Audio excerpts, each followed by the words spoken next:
A third wave of commodity speculation has come from the $11 trillion mutual fund industry, which since 2006 has turned its attention to U.S. commodities in a big way.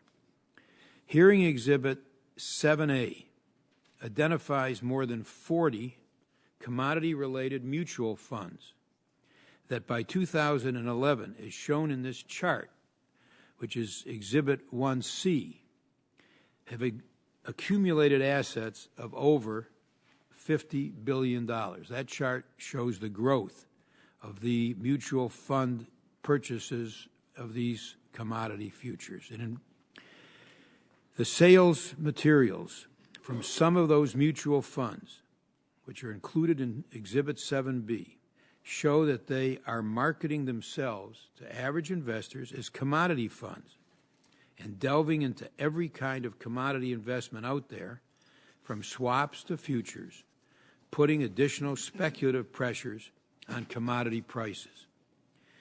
Now, by law, mutual funds are supposed to derive 90% of their income from investments in securities and not more than 10% from alternatives like commodities.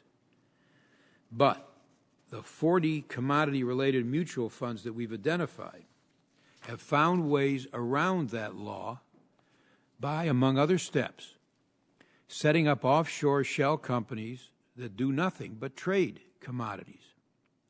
Those offshore shell companies are typically organized as Cayman Island subsidiaries with no offices or employees of their own, and with their commodity portfolios run from the mutual fund's U.S. offices.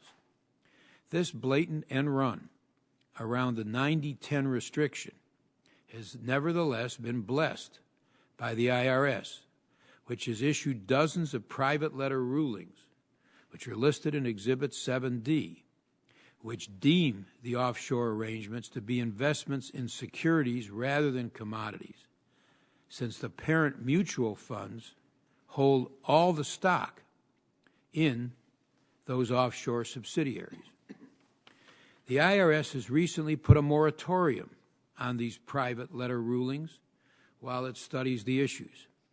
In addition, the offshore shell corporations are currently exempt from CFTC registration requirements despite operating as commodity pools, a situation the CFTC is reviewing as a result of a petition filed by the National Futures Association, as indicated in Exhibit 7C. Now, I'm glad the IRS and the CFTC are studying these offshore arrangements, as well as the broader issue of mutual fund investment in commodities.